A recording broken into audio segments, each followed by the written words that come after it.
Hi, this is Karl from Nile, and you're listening to Jet on Metal Messiah Radio. Good evening, everybody, and welcome to the Metal Magdalene with Jet right here on Metal Messiah Radio. Tonight, I have a special guest with us back on the show. We have Karl Sanders of Nile. Welcome back to the show, Karl.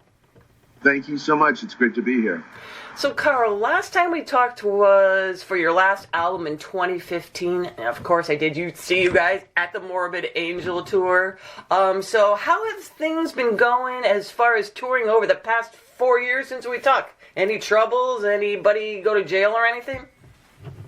Well, thank goodness nobody's got in trouble or gone to jail. We have some new members in the band. And we have a new record coming out in a couple weeks. We just finished up a European tour with Hate Eternal, Vitriol, and Homophagia. That went really, really well. That's good. That's all you can hope for. And you know, Karl, Nile's been around for over 25 years. How would you say the band has progressed over the years? Well, hopefully we have progressed somewhat. Although that, is a tricky thing to navigate. Some fans don't want you to progress, and others expect you to. So how much is a band allowed to progress? I mean, it's gonna happen. So what is an acceptable level of progression? I don't know. But I do know that I got some new guys in the band. So this is like a new and reborn Nile with a whole different set of potentialities and possibilities. Karl, what would you say have been some of your biggest struggles then throughout this couple of decades?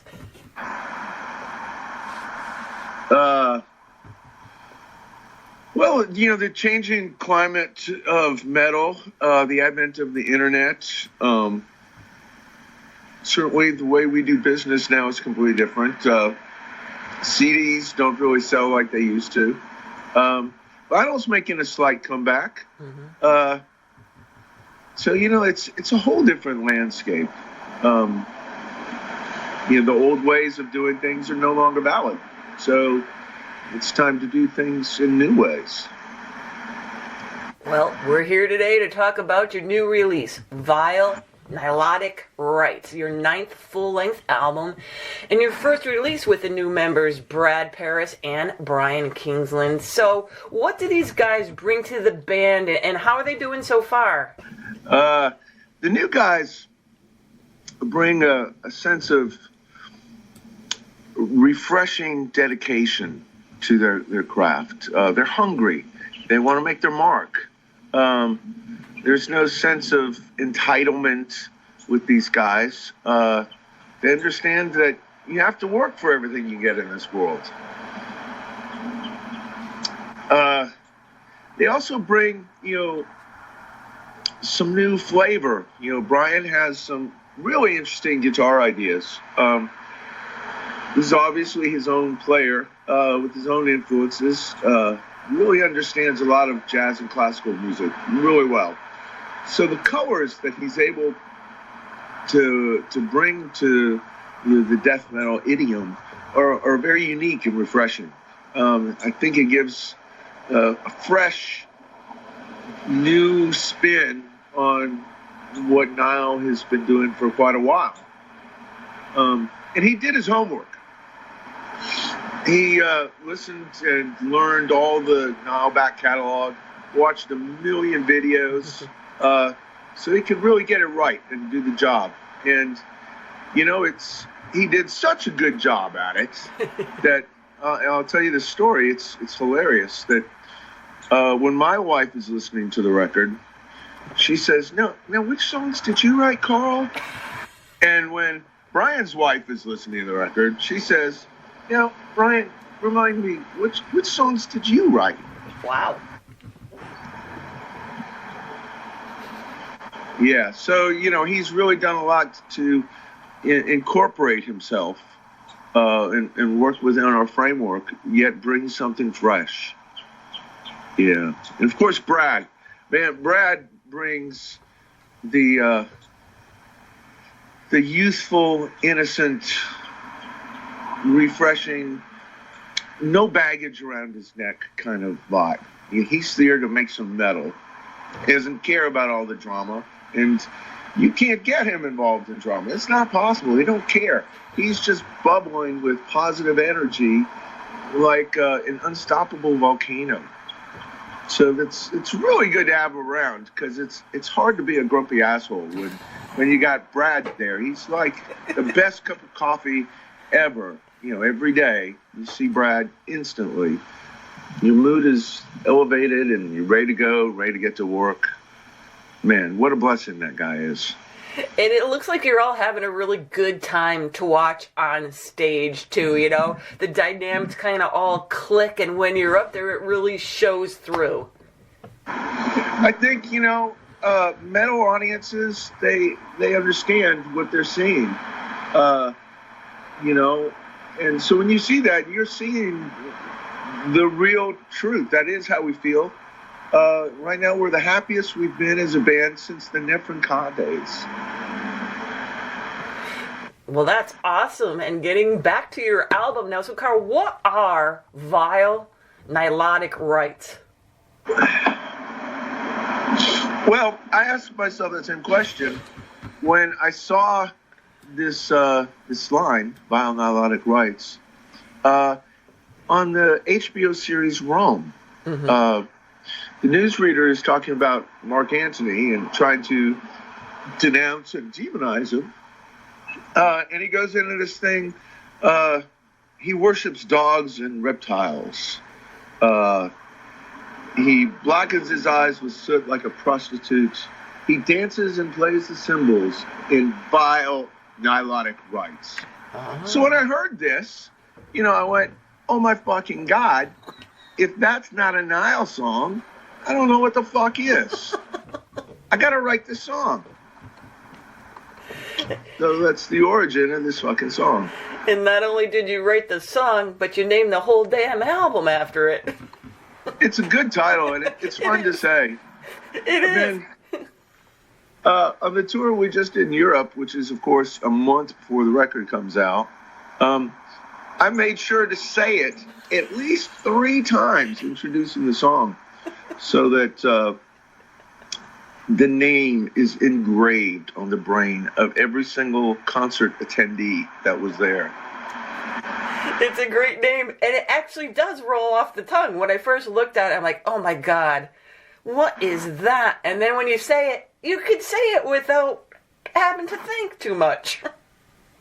Well, there you go. I think it's a wonderful bit of mental association. Mm-hmm. It really sticks in people's heads. And I think that's what we need. A little bit of unobscurity. So, Karl, tell us what we can expect musically from this album, from your band members. I mean, when I listen to it, I hear everyone just ripping. Of course, George is blasting up a storm, shredding going on, great vocals from all of you. So when you went into this, writing the music parts, what were you going for musically, and what do you think you have accomplished musically with this album? Well, the goal was to write an album where all the songs sounded different from each other, where they each had their own unique vibe, to showcase what this band, what this lineup is capable of today. But take all that and mold it into songs that fans can enjoy. There's some incredibly complex tech stuff on there that just goes smoothly right by because the focus is on the songs. They're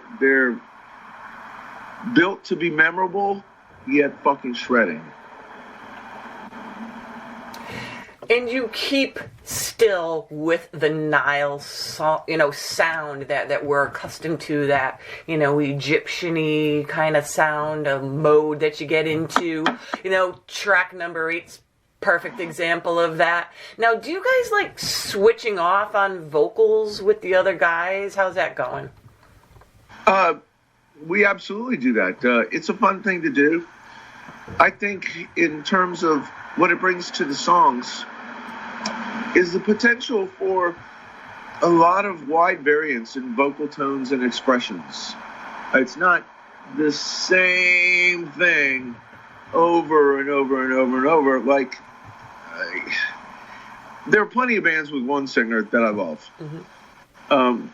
There's also plenty of death metal bands, probably the lesser ones that people don't know about, who have one guy that just barks the whole fucking time with the same monotone voice.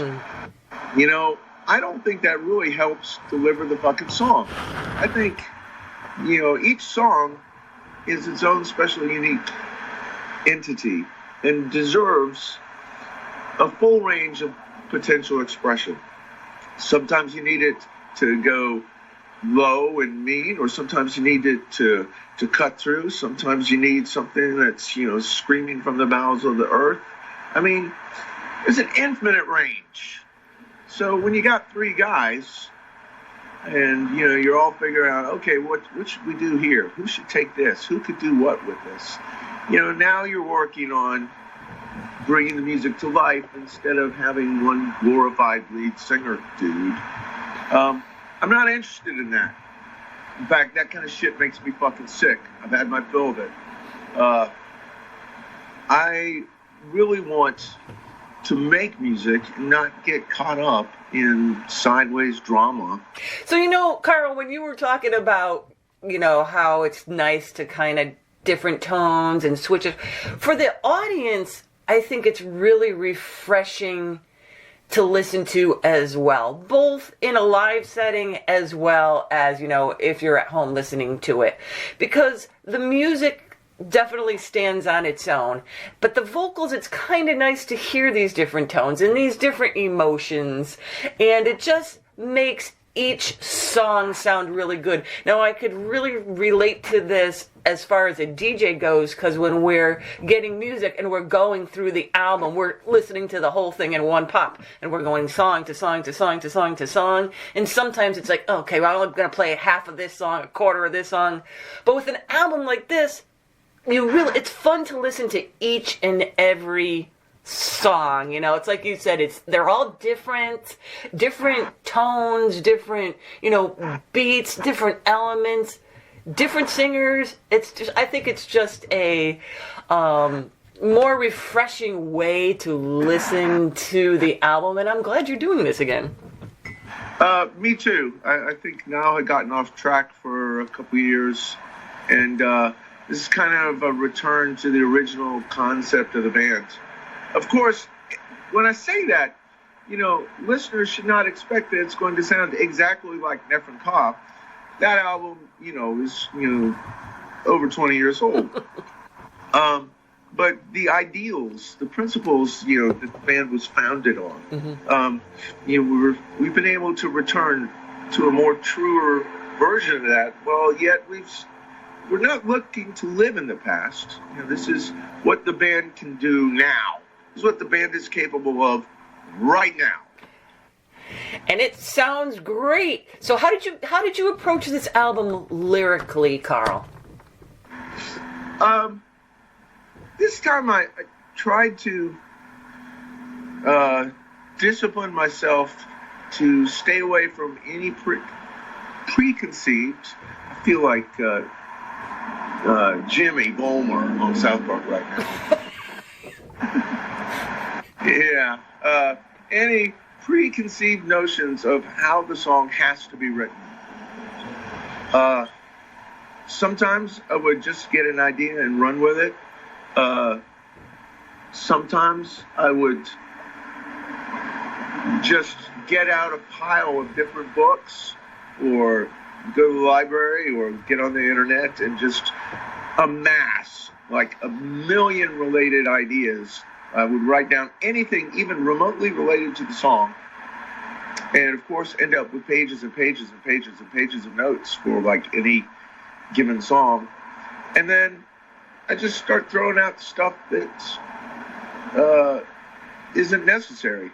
Then by the time I'm done, I'm left with all the stuff that's somehow meaningful in explaining what it is I'm talking about. So tell us about Snake Pit Mating Frenzy, because that song grosses me out. Because I was hiking one time and I went to sit down and I put my foot on a rock. The rock turned over and there was a big frickin' snake ball in there, and I was freaked out a little bit. So anyways, tell us about the inspiration behind that song, Karl. Well, originally I was thinking, I had just been watching Indiana Jones, Raiders of the Lost Ark. There's this famous scene where Indy has to go down into this pit of snakes, and there's like 10,000 snakes down there. Right? It's really fucking cool. I didn't want to write about Indiana Jones, just wanted to write about all the snakes in the pit. So I started this technique, where I was talking about a minute ago, where I just find everything I can possibly find that's somehow related to it, and then start whittling it down. Well, I discovered pretty soon that wasn't going to work for this song. A song about Indiana Jones and a snake pit, it's just not going to fucking work. But not too long later, I stumbled upon some videos of the snake pits in Narcisse, which is in Manitoba, Canada. And there's like 75,000 snakes. They go there every year to take part in this huge snake orgy, where there's like 100 males trying to mate with any one single female. So it's quite a frenzy of activity, and it's highly competitive. Yeah, these guys, they're doing their best. And the stuff that these guys actually do, like, to score is just unbelievable. Like, some of them can emit pheromones that are identical to the female. So they become decoys to lure some of the mates away so that their buddies can get a better shot at the female. Oh, that's cool. Think about that shit for a minute. Snakes playing, cross-dressing transvestite games so that their buddies can get laid. This is really silly. But so after I'm watching all these snake videos, I notice that this ridiculous activity, this swirling and, circling and undulating, it kind of reminded me of like death metal mosh pits, except for the mating part. If you take out the mating part, it does look like some primitive animal mating ritual kind of thing, which is a completely ridiculous notion. But it was a lot of fun. So once I got to that point, I started knowing what to do with the lyrics. It's a fun song. It's meant to be a fun song. It's meant to stir up a pit, and it does. We've been playing it on tour, and it's just an immediate song from the get-go. Fans really respond to it. I see nice, fucking crazy pits to it every night. You see your snake pit frenzy minus the mating. Minus the mating. Yeah, exactly. Minus the mating. That's probably a good thing. So where did you guys record this one, Karl? Well, we tracked the drums at George's place in Greece. I flew over for about 10 days, and we worked like lunatics, like 14-hour days. We didn't even see the light of day until the last day. We said, shit, I've been in Athens for 10 days now, and I've basically been holed up in the studio and haven't seen a goddamn thing. So we managed to make it out for some fresh air and coffee on the last day. And what formats now is this going to be released on, Karl? I know you mentioned it a little bit at the beginning.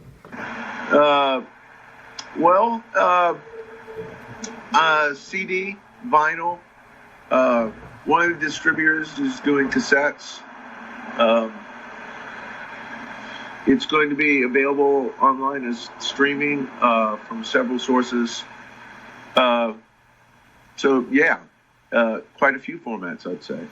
So tell us a little bit about the cover art and artist and what it depicts in relation to the album, Karl. Well, the cover artist is Zay, who we've worked with for a number of years. He's a Polish guy. We see him every time we go play in Poland. We get together and knock back a few beers and laugh and have fun. He's a metal guy. But this time we didn't tell him what we wanted, because that doesn't ever quite work out anyway. So this time we just said, hey, here's the song lyrics, read them, and do something. So he came up with a few things, a few options, and we saw something we liked. We said, here, do this one. It looks great. Finish it. And he did, and we loved it, and it's great. And wow, that was easy. So what have been, I mean, you said you've played it out live, some of the songs out live already. What have been some of the early reactions so far to the album? And it's like you said, you have a couple of new members now, and some people get all weird about shit like that. But now that they've actually heard a little bit of what is being accomplished with your band, what have been some of the reactions so far? Well, I've seen a lot of really, really strong reactions that really brought a lot of happiness, which is unusual. There is, of course, the naysayers, the critics, and the grumpy douchebags who don't even listen before they comment. Right. Or they have their own minds made up. And there's going to be a percentage of those. This time, those fuckers are in a lonely minority. I was going to say, because it does sound really good. Musically, it's just amazing. And it's kind of like you said, with these newer members now, and they all bring such a new vitality into the band and an energy, and you're all kind of grabbing onto that energy together, and it really, really is fun to watch. Now, I know you said that I know you said you just got off of one tour, so you're ready to embark on another one. So what do you have going on for the rest of the year as far as tours go, Karl? We've got Japan and Australia in springtime. The summer we're going to try and fill with as many Summerfests as possible. And then in the fall, 2020, we've got both large USA and large European tours planned. It's a lot of places we did not get to on this last European run. So, we didn't even go to France, Spain, or Sweden, or Norway this time, or several of the Eastern Bloc countries we didn't go to. We just hit the main ones because, we're out promoting the record. It ain't even come out yet. So it will be time to go back for an exhaustive tour where we fucking try to hit every corner. Well, that's okay. You got Brad with you, so he'll be your cup of coffee every morning, so you'll be fine. That's right. You can get through anything if you got Brad on your team. So, and now you have a tour coming up soon, like in a couple of weeks or something, don't you, with Terrorizer? Yes, ma'am. Terrorizer and Nile across the United States. 6 weeks of it. So it's a pretty thorough coverage. And if people want to learn more about the band, Karl, what are the best sites for them to go to? Well, you can go to our new nileofficial.com. We just finally got around to making a new website. Or you can go to the Nile Facebook Now Catacombs Official on Facebook. Yeah. Okay, well, there you go. Nile has a new album, Vile Nilotic Rites, out November 1st on Nuclear Blast Records. And as always, Karl, thank you for coming on the show, and all the best with the tours and the new album. Well, thank you so much. You're always a pleasure to talk to.